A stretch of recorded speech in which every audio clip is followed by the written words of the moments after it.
아리아리 스리스리 아라리요 아리아리 고개로 넘어간다. 안녕하세요. 아리랑 부동산의 김윤관입니다. 자, 오늘은 조금 어려운 경매 사건입니다. 선행 경매 사건과 후행 경매 사건이 있는 그런 물건이에요. 자, 선행 경매 사건은 최초로 진행된 경매 사건을 말합니다. 그 사건에서 대항력 있는 임차인이 있었어요. 이분이 배당 요구를 했다면 당연히 우선 변제권에 의해서 우선 변제를 받을 겁니다. 그런데 만약에 이분이 여기서 배당 요구를 했을 때 전부 보증금을 반환받지 못했어요. 그리고 나서 이분이 나머지 보증금을 매수인한테 못 받은 상태에서요, 후행 경매 사건을 맞이한 겁니다. 그럴 때 이 임차인이, 대항력 있는 임차인이 우선 변제권이 있느냐라는 거예요. 이때는 우선 변제권이 없다라고 합니다. 대법원 판례에서 그렇게 나온 거고요. 우선 변제권이 상실돼서 배당에 참여할 수가 없어요. 그러면 이 사람은 오로지 대항력을 가지고 주장할 수 있어요. 대항력은 소멸되지 않기 때문에 후행 사건의 낙찰자에게 보증금 반환을 요청할 수 있는 겁니다. 대법원 판례거든요. 이 선고가 이제 2005다 21,166 판결입니다. 요거에 대한 예제로 청주 법원에서 현재 진행 중인 경매 사건을 가지고 예를 들어볼 건데요. 2021 타경 6,405 사건입니다. 여기 3번 물건이거든요. 이 물건을 가지고 한번 이야기를 나눠보도록 하겠습니다. 현재 청주 진행되는 이 경매 물건은요, 청주지방법원하고 청주지방검찰청 바로 옆에 있는 거예요. 유승 한내들 아파트입니다. 요 주변은 전부 상권이에요. 상권이고 아파트가 이렇게 있는데 여기가 살기가 좀 괜찮다고 합니다. 그리고 초등학교하고 중학교가 이렇게 가까이 있네요, 지금. 그리고 뭐 고등학교도 여기 있고. 그래서 생활권으로는 나쁘지 않은 아파트 단지다라고 생각이 됩니다. 이 경매 사건은요, 선행 경매 사건이에요. 2022 타경 42호 사건인데요. 유승 한내들 아파트 107동 12층 물건입니다. 그때 당시에 감정 가격은 1억 7,700만 원이었어요. 유찰되고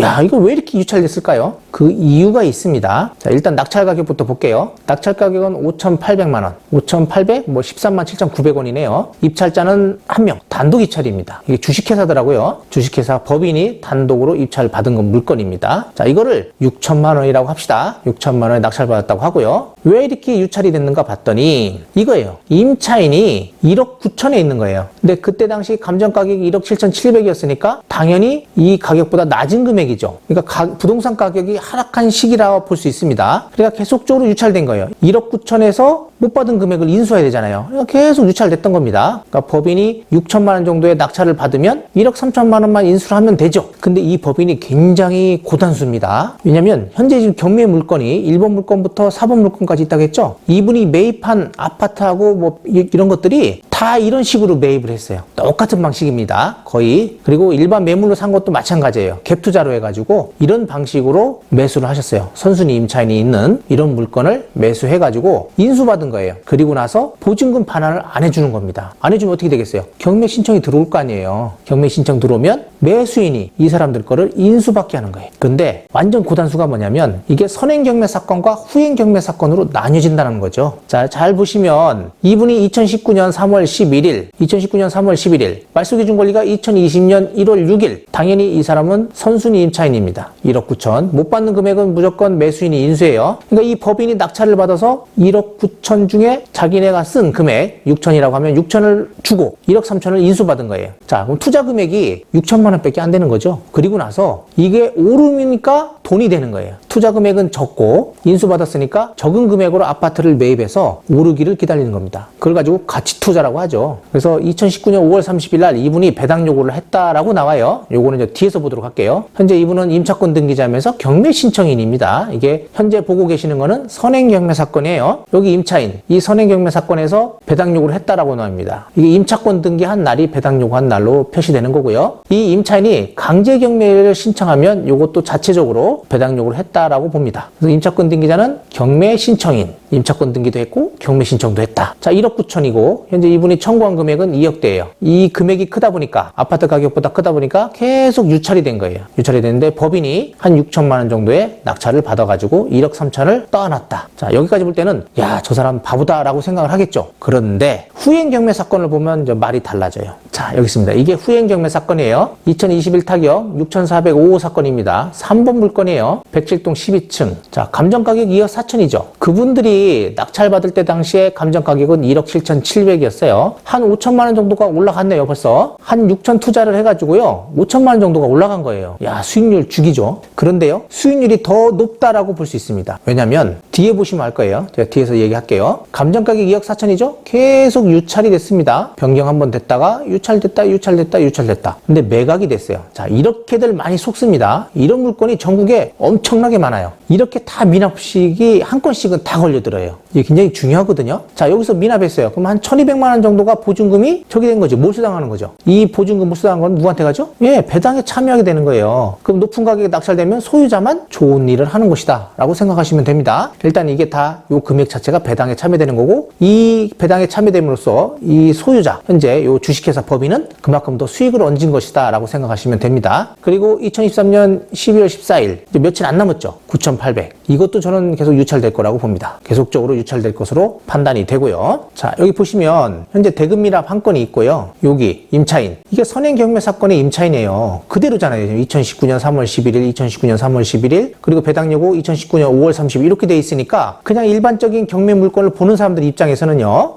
전입신고 되어 있고 선순위잖아요. 지금 말소기준 권리보다 선순위이고, 배당 요구도 했네. 배당 요구 종기일보다도 빠르니까 배당 요구 했네 라고 생각하실 겁니다. 그럼 이분이 이거 다 받아가겠지 라고 생각을 하고 입찰을 들어올 거라는 거예요. 지금 현재 대금 미납하신 분도 마찬가지예요. 그런 생각을 가지고 분명히 입찰을 했을 겁니다. 이분이 배당을 다 먼저 받아갈 것이라는 생각을 가졌겠죠. 그러나 그분 입찰자의 판단 믿습니다. 여기 보시면 주택임차권 등기권자가 있다고 하죠. 지금 2019년 5월 30일 대항력이 있대요. 청주지방법원 2020 타경 42호 사건에 강제경매 사건에 의해 가지고 우선변제권이 소멸됐다고 합니다. 그러니까 배당을 받을 수가 없대요. 왜냐면 우선변제권이 없으니까 이분은 오로지 남아있는 대항력만 가지고 주장을 할 수 있는 거예요. 그리고 대항력 있는 임차인 보증금 전액을 매수인은 인수해야 된다라고 나옵니다. 굉장히 중요한 거죠, 이게. 이걸 모르고 입찰자들이 들어온다라는 거예요, 지금. 자, 여기서 보면 소유권 이전, 여기 이 누구가 있었어요. 그리고 임차권 등기, 여기까지는 선행경매 사건이에요. 그리고 나서 요 분이 낙찰을 받은 거예요. 이 선행경매 사건에서 이 법인이 강제경매로 인해서 매각을 받았어요. 자, 이렇게 매각이 됐는데 여기 임차권 같은 게 있어요. 굉장히 중요합니다, 이거. 이거 무조건 인수되는 거. 이분 배당에 참여할 수가 없어요. 무조건 인수입니다, 이 금액은. 그리고 근저당 1억 3천. 잘 보세요. 21년 3월 30일 날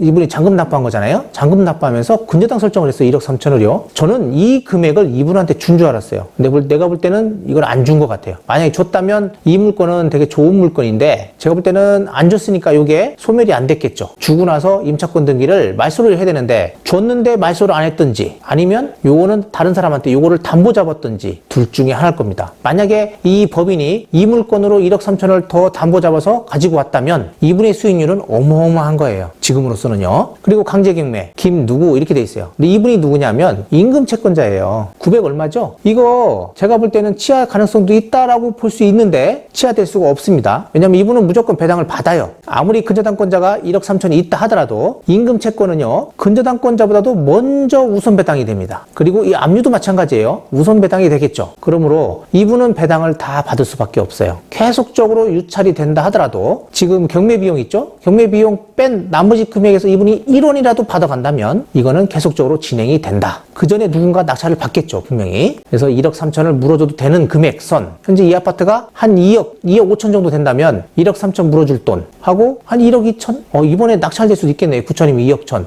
일단 한 번 정도 더 유찰이 되면 그때 받으면 되겠네요. 여기 있으니까 지금 압류라든지 이런 게 있으니까. 야, 그냥 1억 3,400, 한 9천. 이번 아니면 다음번에 낙찰이 될 것 같아요. 왜냐면 9,800. 이건 조금 비싸요. 그러니까 한 번 정도만 더 유찰되면 입찰 들어가도 된다. 그래도 1억 3,400을 인수받아도 괜찮다라고 생각이 됩니다. 이 법인이 정말 대단한 분이에요. 1번 물건부터 4번 물건까지 보면 다 이런 방식이에요. 근데 4번 물건은 그 임차인이 본인이 그냥 가지고 왔어요. 본인이 굳이 가져올 필요 없었거든요. 왜냐면 그 물건도 똑같아요. 선행경매 사건에서 전부 배당을 받지 못했어요. 일부만 배당받은 임차인이었는데 다시 후행경매 사건이 진행이 되니까 본인이 높은 가격에 낙찰을 받았습니다. 그리고 본인이 돈을 본인이 인수하는 거잖아요. 그러니까 경매는 끝난 거고 현재 그 법인들은 그 돈을 벌은 거나 마찬가지인 거예요. 소액 투자해가지고 어마어마한 돈을 벌었다 생각합니다. 다시 한번 요점을 정리하면요. 선행 후행 경매 사건에서요, 대항력 있는 임차인이 있었는데 경매가 진행 중에 배당 요구 신청을 했어요. 보증금을 전액 다 변제받지 못했다 이거입니다. 못한 상태에서 당연히 낙찰자가 다 반환받지 못한 보증금을 인수받겠죠. 인수되는 상태에서 다시 후행 경매 사건이 진행이 되는 겁니다. 이럴 때 이 대항력 있는 임차인은요, 우선 변제권이 상실됐기 때문에 배당에 참여할 수가 없습니다. 오로지 이 대항력만을 가지고 새로운 매수인, 그러니까 낙찰자죠. 새로운 낙찰자에게 보증금 반환을 가지고 대항할 수밖에 없다라고 생각하시면 됩니다. 이게 대법원 판례니까 잘 보시고요. 이 경매 사건 1번 물건부터 4번 물건까지 한번 살펴보시기 바랍니다. 정말 중요한 사건이고요. 이 사건에 많은 사람들이 아직도 미납들을 많이 하고 있다라고 생각을 하시면 됩니다. 이거랑 비슷한 사건들이 전국에 어마어마해요. 앞으로도 여러분들이 경매를 하면서 보증금 몰수를 안 당하려면 이런 것들은 꼭 알고 가셔야 된다라고 생각이 됩니다. 자, 이상으로 마치겠습니다.